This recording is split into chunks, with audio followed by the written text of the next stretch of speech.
बिस्मिल्लाहिर्रहमानिर्रहीम। अस्सलाम वालेकुम नाज़रीन, चकवाल प्रेस क्लब के लाइव स्टूडियो से मैं हूं आपका मेज़बान मोहम्मद अली अवान। और आज एक बार फिर हम सब आपकी खिदमत में हाजिर हैं। कुछ दिनों से हमारा प्रोग्राम रिकॉर्ड नहीं हो सका, तमाम दोस्त अपनी कुछ मसरूफियात में थे, तो आज दोबारा से चकवाल प्रेस क्लब का लाइव स्टूडियो आप सबकी खिदमत में पेश है। और आज हम बात करेंगे चकवाल के अहम इशूज़ पर, जिसमें सबसे बड़ा जो इस वक्त मसला चकवाल की आवाम को दरपेश है वो है केबल का मसला। अब केबल की अगर बात करें तो एक ही फर्द वाहिद के पास मुबैना तौर पर लाइसेंसेस भी हैं और एक फर्द वाहिद की मिनोबली है जो कि आवाम को वो लूट रहे हैं। ना तो केबल के ऊपर चैनल्स पूरे आते हैं और महाना हज़ारों रुपए आवाम से फीसें भी उसके एवज वसूल की जा रही हैं, और उस तरह की सहूलियात मुयस्सर नहीं है जिस तरह से हमने देखा कि बड़े शहरों में केबल्स वाले जो है वो आवाम को वो चैनल्स की भी एक बड़ी नंबर गेम मौजूद होती है। लेकिन यहाँ पे क्या है कि जो मनपसंद जो लोगों के जो चैनल्स हैं उनको ऑन एयर किया जा रहा है, लेकिन जिन चैनल्स को आवाम देखना चाहती है उन चैनल्स को इस केबल मालिकान ने यहाँ पे बंद कर रखा है। तो फर्द वाहिद की यहाँ पे मिनोबली है, इसी के ऊपर हम बात करेंगे। इसके बाद हम साथ ही जो जनरल फैज हमीद जो कि अब रिटायर हो चुके हैं, lieutenant general retired Faiz Hamid, उनकी चकवाल में आमद हो चुकी है और चकवाल की लगता ऐसा है कि फ्यूचर में वो चकवाल की सियासत में एंट्री करने जा रहे हैं। उसके ऊपर भी हम बात करेंगे। तो शुरू करते हैं चौधरी इमरान कैसर साहब से। इमरान साहब, ये केबल माफिया का जो चकवाल के अंदर राज है, इसके ऊपर आप जरा अपने आवाम को बताइएगा। बिस्मिल्लाहिर्रहमानिर्रहीम जी, बहुत शुक्रिया मोहम्मद अली अवान साहब, आपने बहुत अहम अवामी इशू जो है वो सामने लाए हैं। चकवाल केबल जो थी ये यहाँ पे सैयद जमील अहद शाह के पास एक लाइसेंस था और दूसरा लाइसेंस खुरम टोनी जो है उसके पास था। सैयद जमील अहद शाह ने लाइसेंस खुरम टोनी को फरोख्त कर दिया। अब खुरम टोनी एक बड़ा भरपूर नारा लेके आया था कि हम इतने 100 जो क्रिस्टल चैनल्स हैं वो दिखाएंगे, हम बक्स देंगे, हम बड़ी अच्छी से अच्छी सर्विस देंगे, हम इन लोगों को, चकवाल के शहरियों को और दूर दराज के इलाकों के रिहायशियों को, गिरदोनवा के रिहायशी जो हैं, इन लोगों को जदीद टेक्नोलॉजी से केबल की नशियात फराहम करेंगे। लेकिन बदकिस्मती से वो कारोबारी निकला। खुरम टोनी जो है उसका बेसिक जो है वो सारा मुकीम रहना और कारोबार वो लंदन में है। वो पाकिस्तान में चंद दिन आता है, यहाँ आके वो कोई स्टेडियम के नाम पे तकरीब मुनक्कद कर देता है, किसी जगह क्रिकेट मैच दिखाने के लिए तकरीब वो स्क्रीन लगा के तो अपने आप को हीरो बनाने की कोशिश करता है। लोगों को जो उसने केबल का कहा था वो केबल फराहम करने में मोहम्मद अली साहब वो नाकाम रहा है। यानी कि जो लोग जिन चैनल्स को देखना चाहते हैं वो चैनल्स भी, हमें ये शिकायत मिली है, वो चैनल्स भी उसकी केबल पर बंद है। वो बंद नहीं है, उसकी जितनी इंतजामिया है और उसके जो दोस्त अहबाब हैं वो सारे इतने इंतकामी हैं कि जो चैनल उनके ग्रुप से नहीं है उसका केबल पे चलाना तो महाल, वो तो सोच भी नहीं सकता उसका रिपोर्टर कि मेरा केबल पे चैनल चल जाएगा।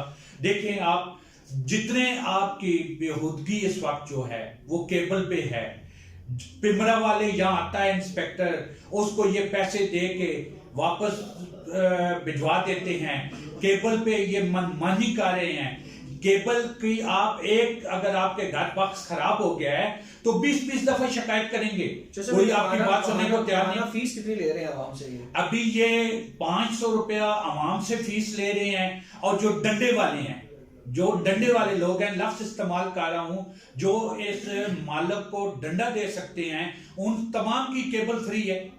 लेकिन केबल फ्री होने का मकसद ये नहीं है, या मतलब ये नहीं है कि आप उनको नशियात दे रहे हैं। केबल बंद पड़ी है, खराब पड़ी है, उसको ठीक करने वाला बंदा कोई नहीं, उसके लिए इनके पास मेन पावर नहीं, उसके लिए इनके पास वसाइल नहीं।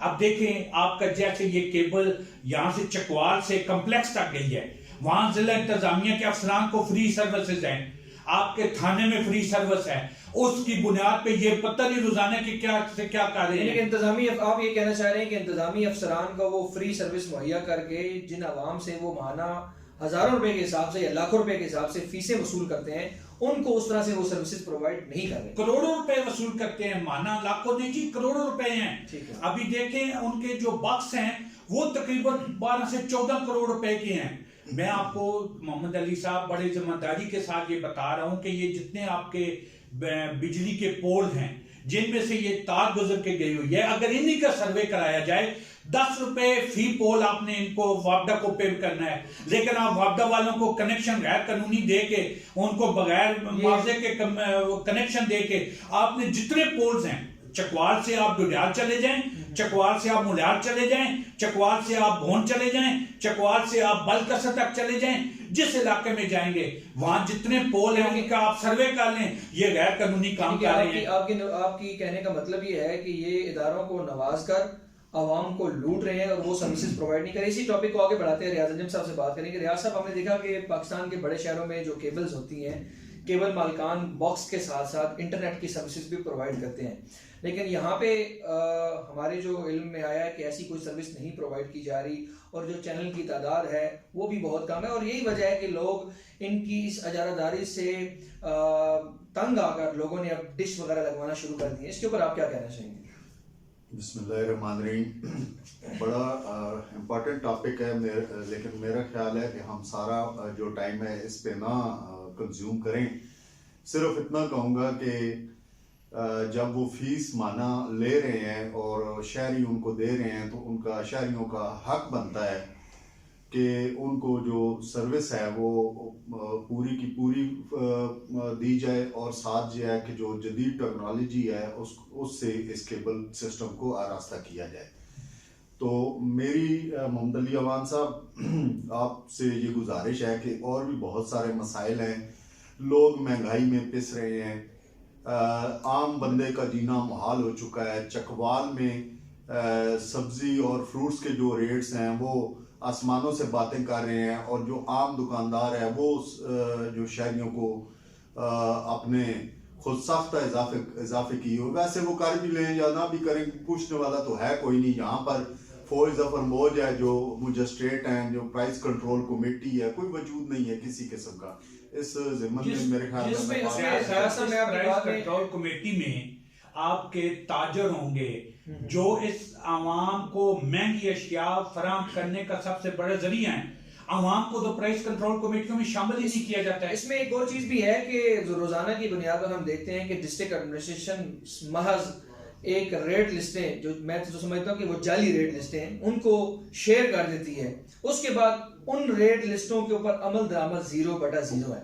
इस पर आप देखें ना कि मैं आपसे सच्ची बात कहूँ, अब इसको तोकीर अनवर साहब को तकलीफ होगी जो ये मैं कहने जा रहा हूँ कि पहले जब हम सब्जी फ्रूट लेने जाते होते थे तो कहते थे कि ये क्यों महंगी है, या कोई चीज़ दुकानदार से पूछते थे तो वह कैसे और गिनो मज़े तब्दीलियाँ दे। अब उन चीज़ों के रेट जो हैं वो डबल से ट्रिपल हो गए हैं, लेकिन अफसोस का मकाम है कि वो पीटीआई वाले जो हैं, जो उनकी मरकजी क़यादत है, वो बिल्कुल ठीक कहते हैं कि हम जब टमाटर 5 रुपए किलो महंगा हो जाता था या प्याज 5-7 रुपए किलो महंगा हो जाता था तो हम माइक लेके वहां पहुंच जाते हो। नहीं, इतवार बाजार, वो आसमा शिराजी साहब का बड़ा ट्वीट मशहूर हुआ था कि वो लिखती हैं कि मैं इतवार बाजार का मैंने दौरा किया, उसमें बिल्ली अगर 900 चूहे खा के आज को चली है तो आप इसको मत लेना। आसमा शिराजी क्या है उसका। अंजुम साहब वो महंगाई मार्च भी ये लाए थे। मैं आपकी तरफ ही आ रहा हूँ। महंगाई मार्च के नाम पे ये लोग आए थे, इन्होंने अपने जनाब सारे करप्शन केसेस खत्म कराए हैं। 19.5 अरब डॉलर थे जब इमरान खान गया था, तो अब 6.5 अरब डॉलर रह गए हैं, जिनमें से 3 अरब डॉलर जो है वो चाइना के हैं, 2 अरब डॉलर जो है वो सऊदी अरब के हैं, और 1 अरब डॉलर जो है वो यूएई का पड़ा हुआ है। तो इन्होंने किया क्या है, मासवाए अपने केसेस खत्म कराने के। लोग जो है सिसक रहे हैं। मैं आपको बखुदा, मैं अभी जो बोल रहा हूँ मैं अपने दिल की आवाज से बोल रहा हूँ। एक घर की मैंने स्टोरी सुनी है, और मैं अब वो लफ्ज अगर कह भी दूं कि खून के आंसू रोए हूँ, लेकिन हम किस हद तक लोगों की हेल्प कर सकते हैं। ये अल्लाह पाक ही बेहतर तो जानता है। साहब, रियाज साहब ने जो आपके ऊपर एलिगेशन अच्छा, लगाया कि आप पहले तो बड़ी बातें करते थे कि जी महंगाई होगी, आप क्यों नहीं, आपकी वो नजर आवाम के ऊपर? अच्छा नहीं, और आपके कैमरे की नजर जो है वो अवाम के मसाइल पे क्यों नहीं पड़ रही? अच्छा मोहम्मद अली साहब, पहले तो आप इतवार बाजारों का रुख भी करते थे। जी जी बिल्कुल करते थे, मुझे बड़े याद है जब ये मैं अर्ज करता चलूं कि रियाज अंजुम साहब के जो बाएं हाथ के फरिश्ते हैं वो काफी मसरूफ होते होंगे, क्योंकि वो हमेशा जो है वो प्रो पीटीआई जो है वो बात करते हैं। तो मेरे ख्याल से अगर मेरिट पे बात करें तो मेरिट पे ही कर रहे हैं जी, लेकिन ये आप बंदे से पूछ सर, अभी उनका कहने का मतलब उनका पॉइंट बड़ा वैलिड है। आप माइक लेके चले जाएं, आप बंदे से बात करें, सामने आपको बताएगा 4 साल पहले आप ये महंगाई की चक्की में से ठीक है जी। इन्होंने कहा था कि डॉलर जो है हम 100-150 पे लेके आएंगे, डॉलर अभी 500 रुपए पे महंगाई मोहम्मद अली इस वक्त जो है वो महंगाई का जो आलम है, अब वो 6 माह में तो आपको बड़ी महंगाई नजर आ रही है, 4 साल में आपको महंगाई नजर नहीं आ रही। नहीं, तो साहब ये देखिए, आलमी सर्वे की रिपोर्टें भी ये कहती है कि अभी जो महंगाई हुई है सर, अभी वो पिछले गुज़श्ता 4 सालों से भी ज्यादा हुई है। मैं ये समझ रहा हूं तौकीर साहब, देखिए ना, आप बात से पेट्रोल को 250 पर कौन लेकर गया?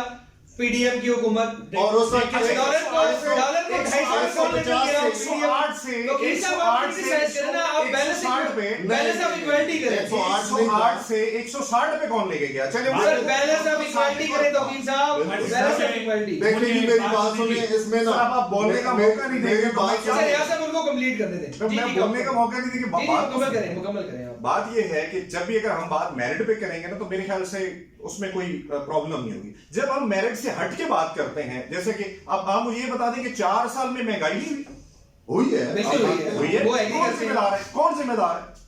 पीडीआई गवर्नमेंट जिम्मेदार नहीं है? नहीं, जो महंगाई को खत्म करने के लिए आए थे, जो तजर्बेकार थे, मुआशी तजर्बेकार थे, 120 रुपए, 120 रुपए पीटीआई ने कोरोना में पीटीआई के दौर में महंगाई हुई नहीं आया, कोरोना से नहीं आया, कोरोना रियासत तो की मेरी बात है, पे बात पीटीआई के दौर की महंगाई हुई, हम इस चीज को एडमिट करते हैं। लेकिन जो तजर्बेकार मुआशी टीम थी या जिनको जो लाने वाले भी थे, वो भी कहते थे कि जब ये आए तो रुपया मुस्तहकम। पाकिस्तान एयरफोर्स 1 में आ रहे हैं, तशरीफ ला रहे हैं जनाब मुजरिम आजम के छोटे मुजरिम साहब। सर अगर वो आ रहे हैं तो फेस करने आ रहे हैं, वो कोई वो यहाँ पे अच्छा रियासत उनके हवाले से एक और करने आ रहे हैं। आप फराग गोभी तो पकड़ के लाएं, जो नहीं फराग गोभी का एक चीज भी लेके आए ना। देखिए मेरी बात सुने तो पीर साहब,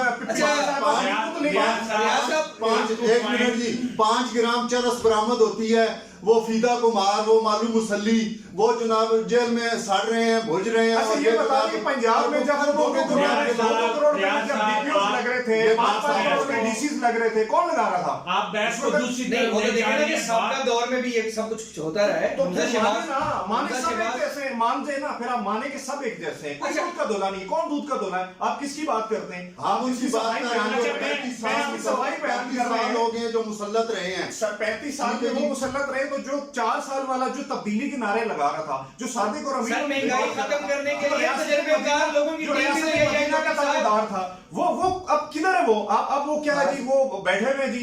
अच्छा फिर इन्होंने कहा कि मैं ये कहते हैं कि जनाब मैं मुल्क से करप्शन का जड़ से खत्म कर। अच्छा रियासत इसमें एक और चीज, आपने सलमान शहबाज की बात की। मैं एक ट्विटर के ऊपर एक देख रहा था, सोहेल वड़ाइच साहब का गुज़िश्ता रोज एक इंटरव्यू हुआ है, उसका क्लिप हमारे पास आया। उसमें सहाफ़ी उनसे सवाल करता है कि सलमान शहबाज को पाकिस्तान से बाहर भिजवाने में किसने मदद की? तो सोहेल वड़ाइच ने बड़ा बड़ा इल्ज़ाम आयद किया है हमारे चकवाल से ताल्लुक़ रखने वाले, जो कि आजकल मौजूद हैं, डेरा से जाकर बैठे हैं लतीफ़ाल में, जनरल रिटायर्ड फैज़ हमीद।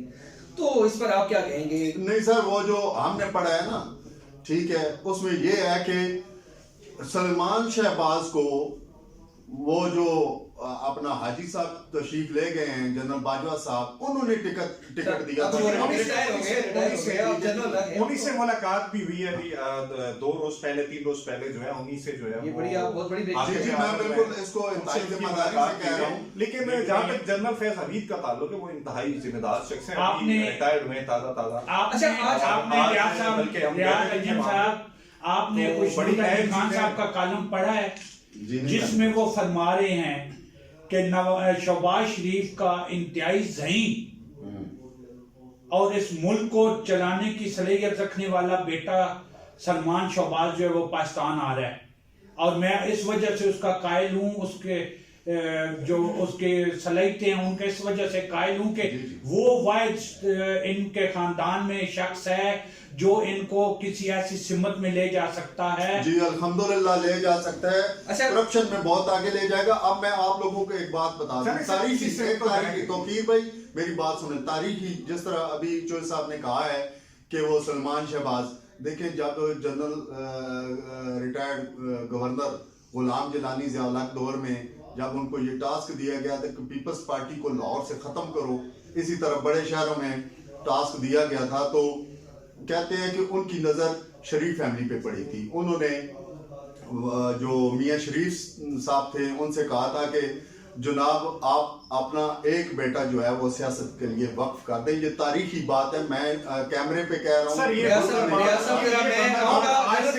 टॉपिक पे आना चाहता हूँ। मेरी बात सुने, उन्होंने कहा कि ये नवाज शरीफ ले ये ढगा है और पाकिस्तानी जो सियासत है ढगों की सियासत है, तो ये किसी काम का नहीं है, इसको ले ले सियासत के लिए। खुदारा यार बात करो। अच्छा, रियाज अंजुम साहब जनरल रिटायर्ड फैज हमीद चकवाल में आ चुके हैं, उनका बड़ा फकीदुल मिसाल इस्तकबाल हुआ है। मैंने तो रियाज वहाँ पे देखा है कि हम 3-4 घंटे में हमने देखा कि लोगों का तांता बना हुआ था, लोग मुलाकातों के लिए जाते। अच्छा मेरी इसमें जो मेरा आपने ये देखा है तो आपकी आंख ने ये क्यों नहीं देखा है कि वो जनरल फैज हमीद जो रिटायर्ड होके आए हैं माजरत के साथ, वहाँ पे हमारे चकवाल का एक मैं अब ये तो नहीं कहूंगा उसे, वो ऐनक वाला जिन मशहूर है जो साफी है, वो अपना एक कारवान लेके यहाँ से गया है, 1 घंटा उसको वहाँ पे उसको चौक में खड़ा किया गया। उस चीज के हम चश्मदीद गवाह हैं कि उनको वाकई 1 घंटा वहाँ पे इंतजार कराया गया। अच्छा रियासत में आपकी तरफ आऊंगा, आप चकवाल की सियासत को बड़ी गहरी नजर के साथ देखते हैं। जनरल फैज हमीद के हवाले से आज वहाँ पे पीटीआई के मकामी रहनुमाओं ने उनके बड़े मजमे में खिताब भी किया और उनके कामों को सराहा, बल्कि यहाँ तक कह दिया कि उन्होंने दुराने सर्विस फलां इलाके के लिए 25-25 करोड़ रुपए के फंड्स भी मंजूर करवाए, जो कि मैं समझता हूँ कि उनकी साख को शायद मुतासर कर पाए। आप क्या समझते हैं कि वो सियासत में एंट्री करने जा रहे हैं? मेरी बात सुने जी, वो क्या अब उन्होंने मुतासर होना है, वो तो मैं समझता हूँ कि हमारे इलाके का एक फ़ख्र और मुस्तकबिल के आर्मी चीफ होने का भी लास्ट उनकी जो लिस्ट थी उसमें भी उनका नाम था। हमें अफसोस भी है, अफसोस इसलिए कि ये झूमर जो है ये चकवाल के माथे पे नहीं सज सका आर्मी चीफ होने का। ये हमेशा चकवाल के साथ लेकिन थोड़ी सी इत्मीनान बख्श बात भी है कि लोग कहते हैं कि अगर वो आर्मी चीफ बन जाते तो उनके जो पीछे भाई साहब हैं या उनकी फैमिली है वो खुदा न खास्ता लोगों के साथ क्या हशर, वो आर्मी चीफ होते।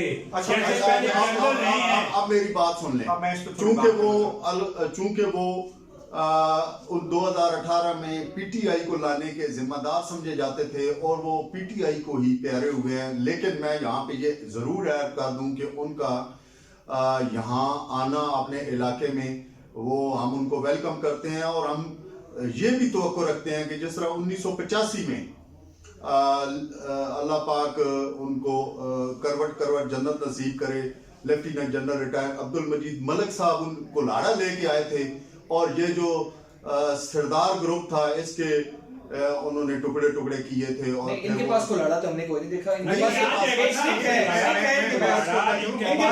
है। इंतखाबी निशान नहीं, इनके पास एक स्टिक है जो आज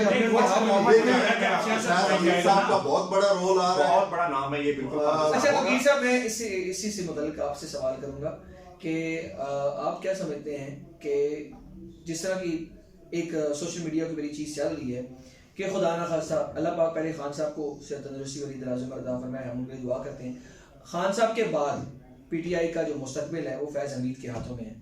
इस खबर पर आप क्या मैं इससे जो है ना डिसएग्री टोटली जो है ना आई डिसएग्री टू। आपने तो फैज हमीद साहब को काफी शुक्र ये नहीं कहा वज़ीर आज़म में हूं। आप कैसी बात करते हैं आप?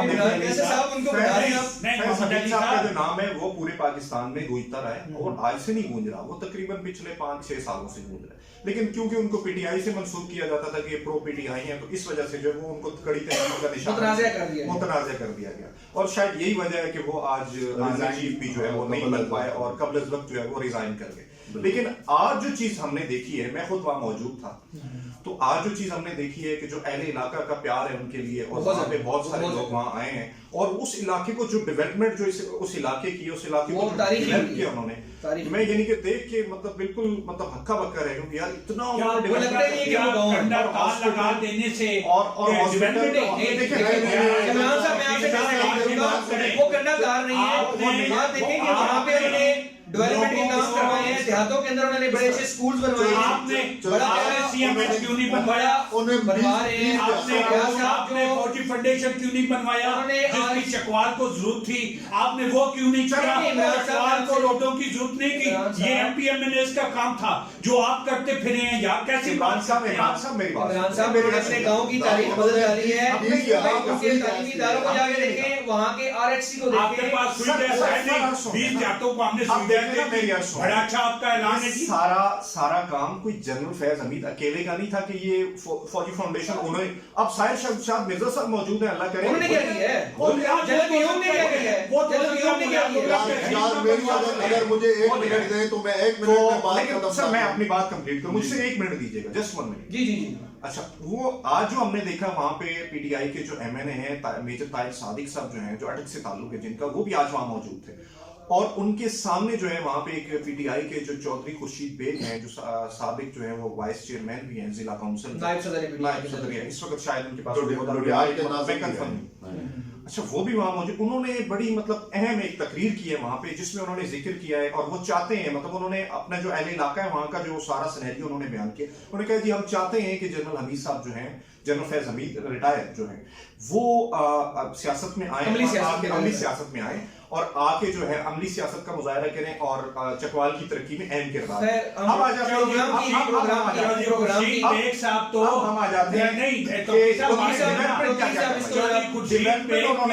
मेरे ख्याल से, मेरे नजदीक, मेरे मुताबिक कि उन्होंने जो चकवाल में जो तरक्याती काम करवाए, जो करवा सकते तो उन्होंने अपने हिस्से का जो काम जो है वो उनको अगर मौका दिया जाए तो डेफिनेटली। साहब 1 मिनट, मैं सिर्फ ये बात खत्म करने जा रहा हूँ। देखें, कहते हैं कि चकवाल जो है हम तकरीरों में भी सुनते हैं, कहते भी हैं कि मार्शल एरिया है, हर गांव में एक ना एक जर्नैल मौजूद है। क्या किया है जी उन्होंने? ठीक है जी, हर तरफ पसमानगी। मैं तलागंग को वो जनरल अफसर मुजफ्फर है, उन्होंने अपने इलाके में फौजी फाउंडेशन स्कूल बनवा दिया और वहाँ पे जनरल कयूम थे, उन्होंने अपने इलाके में सुई गैस लगवा दी। आप ये न करें, देखें बात आप ये करें, अभी वो आपका चेयरमैन लगा हुआ है नादरा तारिक मलिक जो टई से तल्लक है, उन्होंने तलेगांग में जिला तलेगांग का कार्डों पे इजरा शुरू करवा दिया है। वो वहाँ पे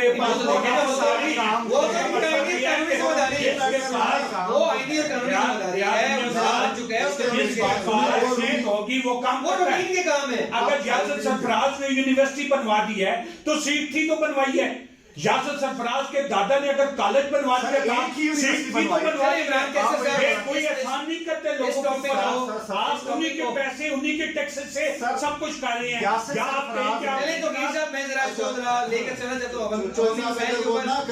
प्लीज तो फिर इस टॉपिक को यासर सरफराज साहब ने कुछ 6 यूनिवर्सिटियां तो नहीं बना दी ना, एक ही बनवाई। एक यूनिवर्सिटी चकवाल का मुतालबा था, चकवाल के एक और भाईजान आप क्या गली गली यूनिवर्सिटी बनाएं? रियाज साहब छोड़ दें इसको, मैं चकवाल के लिए बड़ी अच्छी खबर है। वो अच्छी खबर ये है, खबर सुन लेते हैं। अच्छी खबर ये है कि चकवाल का एयर इंडेक्स क्वालिटी रेट पहले नंबर पर आया है। उसमें हमारे जो महकमा जंगलात है, महकमा वाइल्ड लाइफ है और डिस्ट्रिक्ट एडमिनिस्ट्रेशन की बड़ी अच्छी उसमें काविश रही है। दूसरी तरफ देखेंगे पंजाब का सबसे बड़ा शहर लाहौर इस वक्त आलूदा तरीन शहरों में इसका शुमार होता है। चकवाल का एयर इंडेक्स क्वालिटी रेट बहुत ज्यादा बेहतर हुआ और पहले नंबर पर आ गया। इसके ऊपर थोड़ा सा आप बात करें कैसे साहब?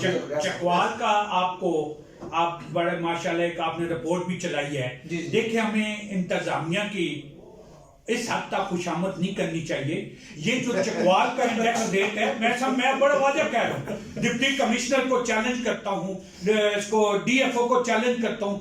आपका 80% इलाका जो है वो जंगल पे है चकवाल का, 20% इलाके में आपके रिहायशी अच्छा काम हो तो उसको सराहना नहीं चाहिए, अच्छे काम को सराहना खुशामद में नहीं आता। अच्छा इमरान साहब से सवाल है मेरा। इमरान साहब ये बताइएगा कि जिला इंतजामिया तो खुशामद उनकी तो नहीं करनी चाहिए, तो किसकी करनी चाहिए? कुछ शिकायत सेल वगैरह का हो उसकी करनी चाहिए। बात सुन लेना, बात ये हो रही है कि जो आप मैं बिल्कुल चौधरी इमरान से इत्तफाक की बात कर रहे हैं। बिल्कुल जनाब, कोई किसी का डिस्ट्रिक्ट इंतजामिया का रोल कोई नहीं है, ये अल्लाह पाक का, ये हमारे इलाके की खूबसूरती है। ये कोई नहीं वहां जाके पाउडर कोई छिड़क के आते और इंडेक्स जो है वो बड़ा जनाब, इनसे तो शहरों की सफाई नहीं हो रही, शहर सारे गंदगी से पड़े पड़े हैं। जहाँ पे आपका ऑफिस है, गंदगी से पड़े कोई नहीं है, आपका जो आपके नाले जो है वो उनमें नकासी, आपका निजाम नहीं है, आपका एडमिनिस्ट्रेटर चकवाल जवाब दे, आपका डीसी जवाब दे, कोई नहीं, वो कमरों में बैठे हैं, बैठ के मंसूबे बना रहे हैं, ये बात करते हैं आप। इमरान साहब सारा दिन आप डिस्ट्रिक्ट कॉम्प्लेक्स में बैठे होते हैं, आपकी दुकान की पिछली साइड पर अगर आप चले जाए, ये आपको चाहिए ना उसको हाईलाइट करें, आप क्यों नहीं करते उसको हाईलाइट? लेकिन कोई बंदा अच्छा काम करता है तो उसको सराहें। मेरी इत्तला की बात, इमरान साहब आप मुझे ये बताएं कि आपने कितनी खबरें जो है वो इस पे चलाई हैं कि फलां जगह पे गंदगी है, फलां जगह पे तजावुज़ात है, कितनी खबरें चलाई हैं? चले कोई 2-4 मुझे बता दीजिएगा ताकि मैं एजुकेट हो सकूं। वो हुआ ये था, अब तो सर हुआ नहीं को जन्नत इमरान साहब अभी बात चले गए। आप ये बता दें कि आपने प्रेजेंट 2022 में कितनी खबरें? इमरान साहब मेरा आपसे सिर्फ इतना सवाल है, मेरा आपसे इतना सवाल है कि आपकी दुकान की बैक साइड पर कचरे के ढेर लगे हुए हैं, आपने उस पर कोई एक सिंगल खबर मैं बता रहा हूं ना, दिखा दें, वही बता रहा हूं। तो आप क्यों नहीं चलाते इंतजामिया के खिलाफ खबर? क्योंकि आपकी शॉप नो कोई शॉप का मसला नहीं है, मैं उसका किराया दे रहा हूँ, वो मेरे नाम अलाट है, मैं इंतजामिया से ना भीख मांगने वाला हूँ ना मांगता हूँ। तो साहब आप मौजूद थे 1 मिनट जी, वहां पे हमने अब तो सतार इस्यानी के दौर में यहाँ पे गंदगी के ढेर लगे हुए थे और डेंगू का उस वक्त हमला हो रहा था। प्रोग्राम को सादत की तरफ लेकर वो डेंगू का शिकार थे, खबर चलाई थी, तो अब तो सतार इस्यानी साहब इस पे काफी नाराज हुए। अच्छा, मैं करते हुए मेरे और उनके दरमियान मामला तय करवाए थे। बात ये नहीं है, ये जर्नलिस्ट की जिम्मेदारी है, ऐसी खबर आए तो सर हम ये कह रहे हैं ना कि जब अच्छा काम हो तो उसको सराहना चाहिए, अच्छे काम को सराहना खुशामद नहीं होती। अच्छा ये जो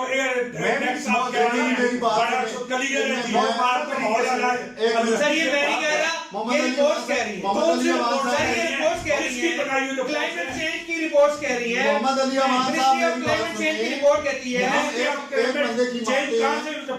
एक मिनट जी चो साहब, हम एक बंदे की जो है वो काफिश मानते हैं, वो बहुत काम कर रहे हैं, और मैं समझता हूँ कि वाइल्ड लाइफ के जो डिप्टी डायरेक्टर हैं, रियाज भाई एक मिनट, जो रात को खुद शिकार करवाते हैं, कहीं तो हमारे पास सबूत मौजूद है।